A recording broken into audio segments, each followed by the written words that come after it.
শিক্ষা করে এই শিক্ষা করে শিক্ষা মিছে দাদা কৃষ্ণ বলো না শিক্ষা করে শিক্ষা করে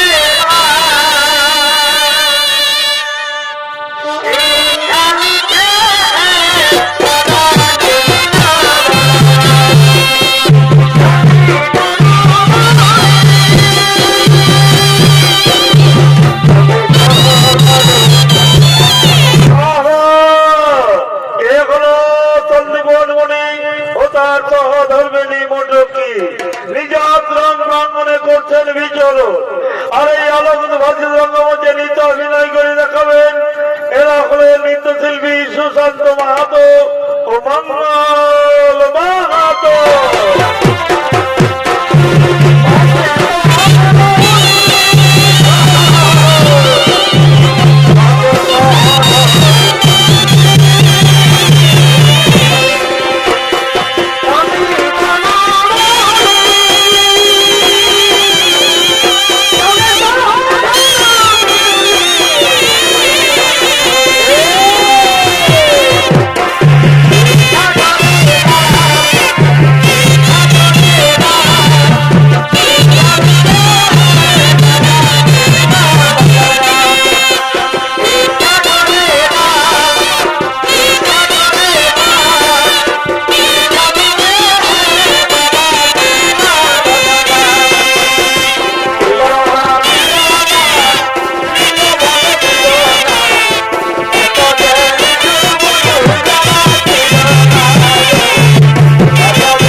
অন্যদিকে বসুদেবের নন্দন কৃষ্ণ বলরাম দুই ভাই গুরু গৃহে শিক্ষা কারণে এতক্ষণে আশ্রম প্রাঙ্গণে করছেন আগমন।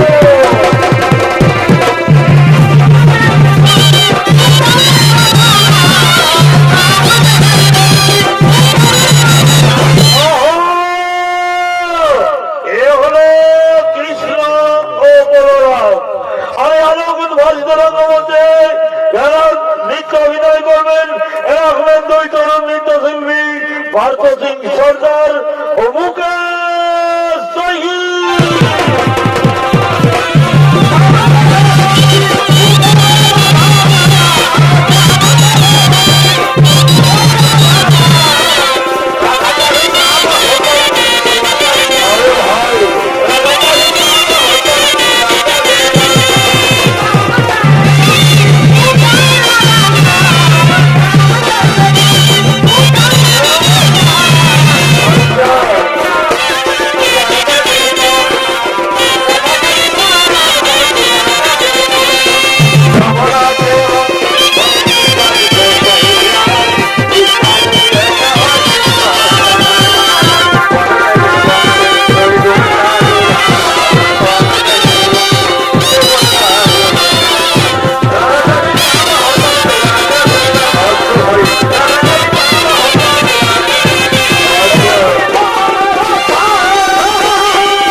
কৃষ্ণ বলরাম,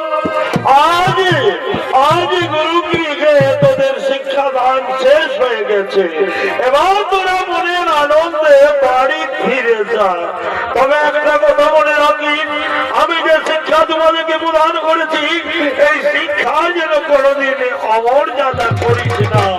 যেমন হ্যাঁ হ্যাঁ হ্যাঁ গুরুদেব, তাই হবে গুরুদেব, তাই হবে। তোমাদের আমরা অক্ষরে অক্ষরে করিব পালন। কিন্তু গুরুদেব, লোককে শুনিয়াছি গুরু গৃহে শিক্ষাদান শেষ হয়ে গেলে নাকি গুরুকে কিছু গুরু দক্ষিণা দিতে হয়। তাই তো বলি গুরুদেব, গুরু দক্ষিণা না দিয়ে আমরা কেমন করে ফিরে যাব আমাদের আপন আলোয়? তাই বলি, বলুন গুরুদেব, এই শিক্ষাদানের বিনিময়ে তুমি আমাদের কাছে কিবা গুরু দক্ষিণা চাও? সর্বত্র কৃষ্ণ বলরাম, আমি তোদের কাছে গুরু দক্ষিণা নেব না। ওরে বৎস, যে গুরুদেব শিক্ষার বিনিময়ে দক্ষিণা নাই, সে কোনদিন প্রকৃত গুরু হতে পারে না। আমি আজ অবধি কারো কাছে গুরু দক্ষিণা নেই না, আর তোদের কাছে আমি গুরু দক্ষিণা নিতে পারবো না। তোরা মনের আনন্দে মিজালয়ে ফিরে যা। ও দাদা বলরাম, তাই তো দাদা, কি করে উপায়? গুরুদেব তো আমাদের কাছে গুরু দক্ষিণা নিতে চাইছে না, আর গুরু দক্ষিণা যদি আমরা দিতে না পারি, তাহলে আমাদের শিক্ষার অমর্যাদা হবে দাদা। ওরে ভাই কৃষ্ণ, তার জন্য তুই চিন্তা করিস না রে ভাই, তার জন্য তুই চিন্তা করিস না। গুরুদেব আমাদের কাছে নাই বা গুরু দক্ষিণা নিতে চাইলো। ওই দেখ ভাই, ওই দেখ দাঁড়িয়ে আছে গুরু মাতা। চল না রে ভাই, ওই গুরু মাতাকেই কিছু গুরু দক্ষিণা আমরা দিয়ে করে চলে যাব। হ্যাঁ হ্যাঁ, ঠিকই বলেছিস দাদা, ঠিক বলেছিস। তাহলে চলো দাদা, আর বিলম্ব না করে আমরা গুরু মাতার কাছে যাই।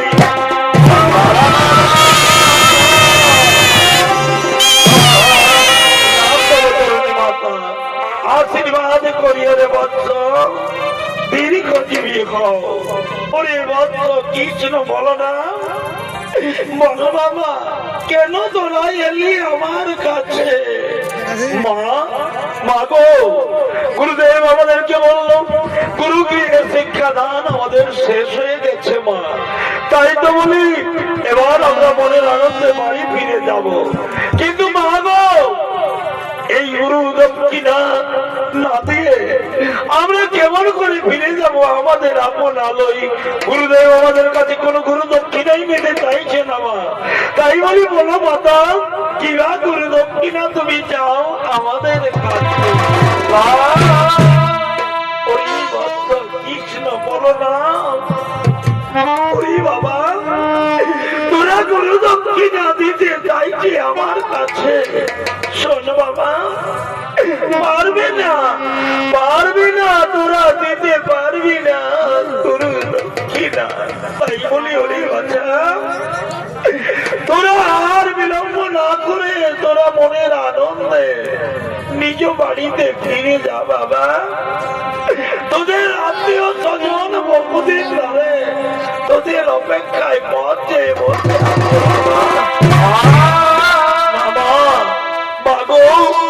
কেমন করে ভাই মা, এই শিক্ষাদানের সাথে যদি আমরা গুরু দক্ষিণ দিতে না পারি, তাহলে যে আমাদের শিক্ষা অসম্পূর্ণ থেকে যাবে মা। তাই বলো না মা, কিবা গুরু দক্ষিণা চাও তুমি আমাদের কাছে?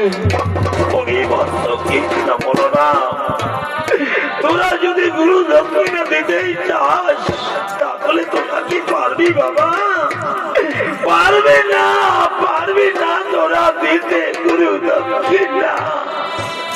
ওরে বাচ্চা, শোন বাচ্চা, ঠিক তোদেরই মতো আমার এক সন্তান ছিল, তার নাম ছিল পুনর্দত্ত। আমার কাছ থেকে বিদায় নিয়ে ধ্যান তর্পণ পরিবার ধরে গেল ওই গভীর সমুদ্রের তীরে। আর ওই যে গেল, আর ফিরে এলো না আমার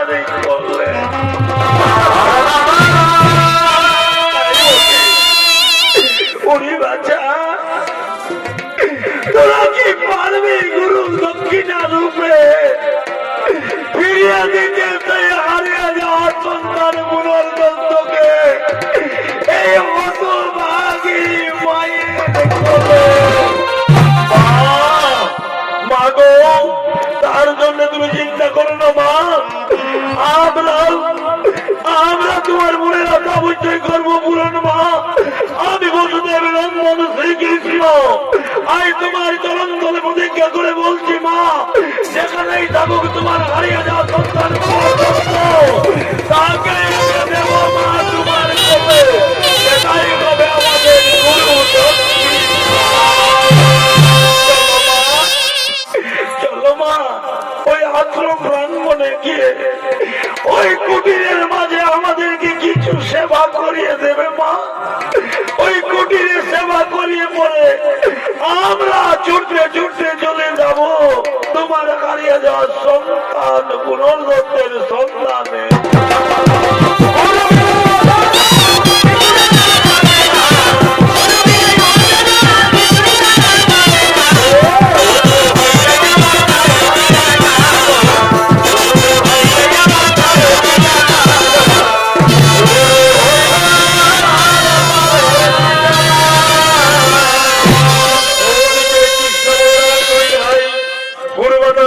থেকে বিদায় নিয়ে ছুটতে ছুটতে চললেন পুনর্দত্তের সন্ধানে। অন্যদিকে সমুদ্রের তলদেশে বসবাসকারী এক মায়াবী রাক্ষস নাম তার পঞ্চজন্য। সেই পঞ্চজন্য সমুদ্র গর্ভ হতে সমুদ্র তীরে করছেন আগমন। তবে ভেবে দেখো মনে সুন্দর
শঙ্খের ভেতরে লুকিয়ে পড়বো, লুকিয়ে পড়বো, লুকিয়ে পড়বো।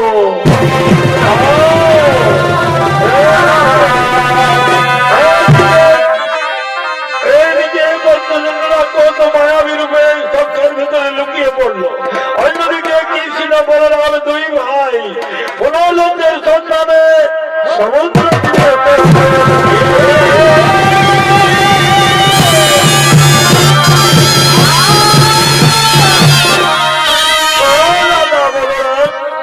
এই তো দাদা, আমরা তো সমুদ্র তীরে এসে পৌঁছে গেছি, কিন্তু একেবারে জনমানব শূন্য, এখানে মিলছে না কোনো সাড়া। তাহলে বলো না দাদা, কেমন করে পাবো আমরা সেই পুনর্জন্মের সন্ধান? ওরে ভাই কৃষ্ণ, তার জন্য চিন্তা করিস না রে ভাই। এই সমুদ্র তীর জনমানব শূন্য হলো তো তাতে ক্ষতি বা কি?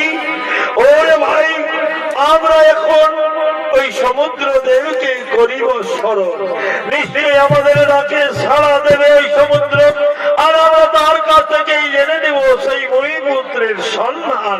হ্যাঁ হ্যাঁ হ্যাঁ দাদা, ঠিকই বলেছো দাদা। তাহলে আর দেরি নয় দাদা, আর দেরি নয়, এইসো দাদা, আমরা এখন সমুদ্র দেবকে করিব স্মরণ।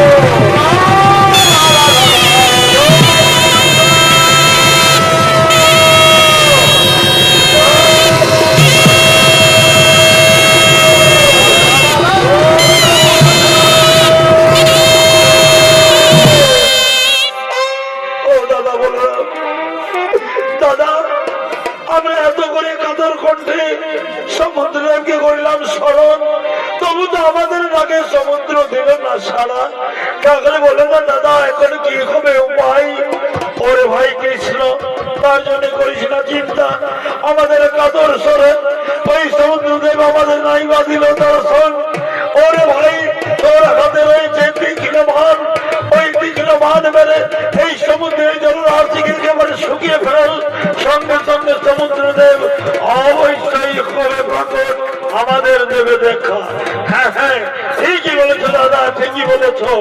এসো দাদা, তাহলে আর বিলম্ব না করে ওই সমুদ্রের গর্ভে বাণ নিক্ষেপ করি।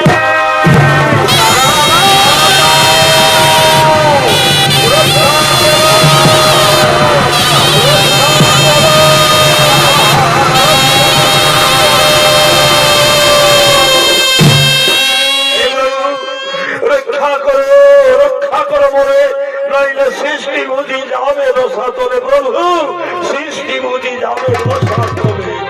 সমুদ্রদেব, তোমায় আমরা রক্ষা করতে পারি, তবে বলো সমুদ্রদেব, ওই সন্নিবন মণিপুত্র পুনর্দত্তকে কোথায় লুকিয়ে রেখেছ?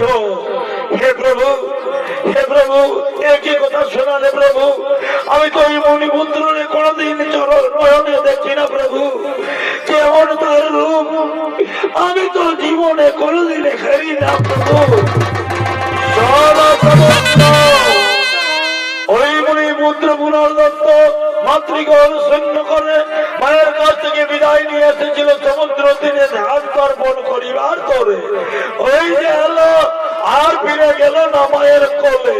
তাই বলি, বলো সমুদ্র, কোথায় লুকিয়ে রেখেছো সেই মণিপুত্রকে?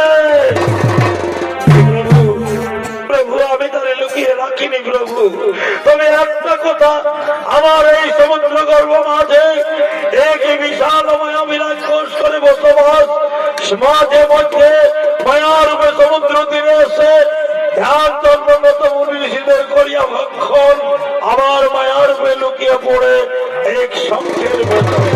তোমরা তার কাছে দাও, তার কাছে গেলেই হয়তো পাবে ওই মণিপুত্রের সন্ধান। তাহলে আমরা তাই করি সমুদ্র, আমরা তাই করি। তোমায় ক্ষমা করে দিলাম, তুমি চলে যাও আপন আলোয়, আমরা চলে যাই ওই রাক্ষসের আলোয়।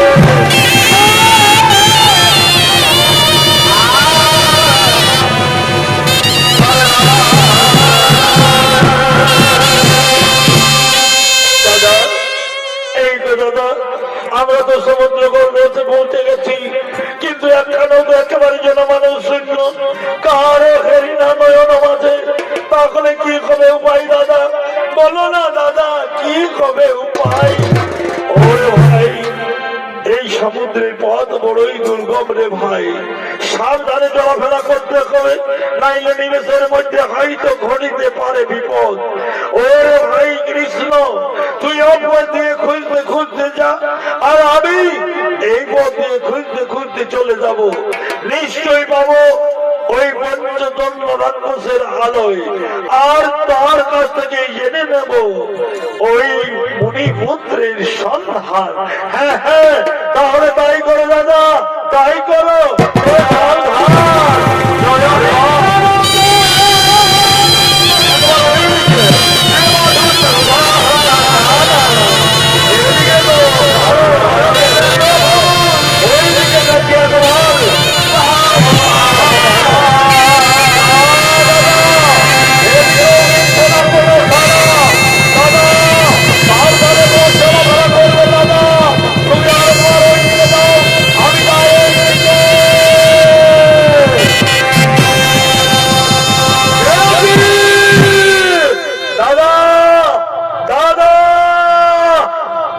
ভাই কৃষ্ণ কি হল রে ভাই? দাদা ওই দেখো, দাদা ওই দেখো, অদূরে দেখা যায় এক বিশাল শঙ্খ। জীবনে কোনদিন এত বড় ভাবের শঙ্খ আমরা তো দেখিনি দাদা। তাহলে বলো না দাদা কি হতে পারে? ওরে ভাই, ওরে ভাই কৃষ্ণ, আমার মনে হয় ওই শঙ্খ মায়া, আমি রাক্ষসেরই মায়া। ওই শঙ্খের ভিতরে হয়তো লুকিয়ে আছে সেই মায়াবী রাক্ষস। ওরে ভাই কৃষ্ণ, তুই একেবারে গিয়ে ওই শঙ্খের ভিতরে আঘাত কর, দেখবি যদি মায়াবী রাক্ষস আছে লুকিয়ে, হয়তো নিশ্চয়ই বেরিয়ে আসবে। কেমন? হ্যাঁ হ্যাঁ দাদা, তাহলে আমি তাই করি দাদা, তাই করি, তাই করি।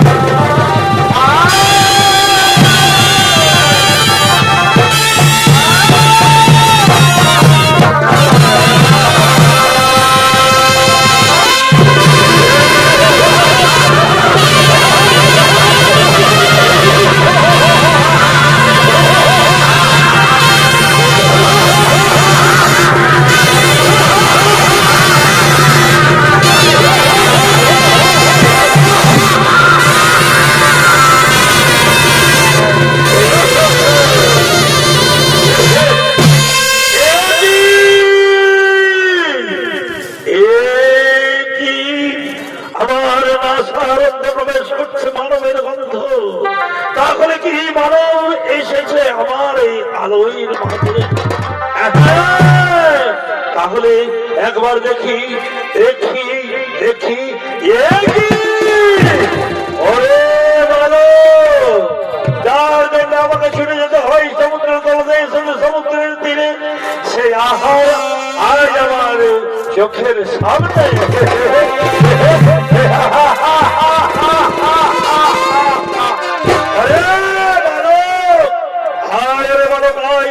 আর করিস না দেরি, আমায় ধরা দে বালক, আমায় ধরা দে। আজ মনের আনন্দে তোদের দুইজনকে উদরে করিয়া পূরণ, আমি চিরতরে ক্ষুধা করিব নিদারণ।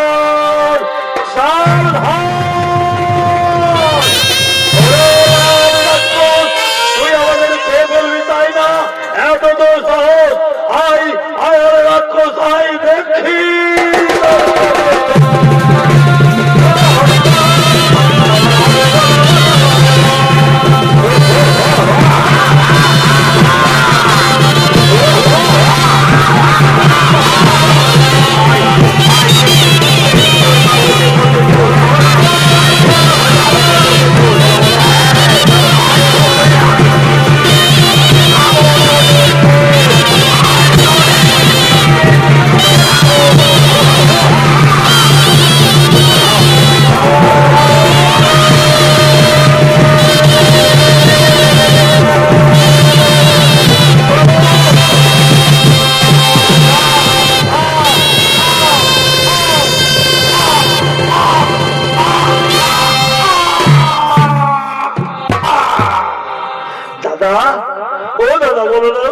দেখো দাদা, দেখো না আমি কেমন ভাবে মায়াবী রাক্ষস একেবারে মেরে ফেললাম।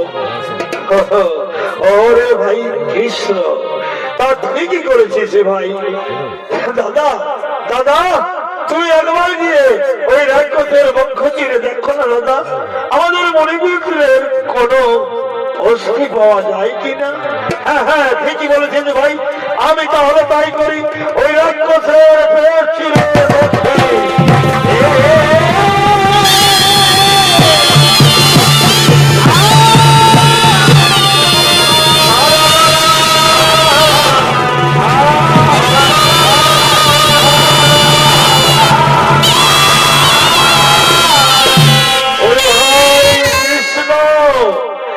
রাক্ষসের বক্ষ চিরে দেখলাম আমি, মিলল না কোনো অস্থি পর্যন্ত, তাহলে তো আমরা বড় পাপ কাজ করলাম রে ভাই। একটা নিরপরাধ রাক্ষসকে মেরে আমরা তো মহা ভুল করলাম। না দাদা না, তা হয় না দাদা, এই রাক্ষসের মুক্তি ছিল আমার হাতে।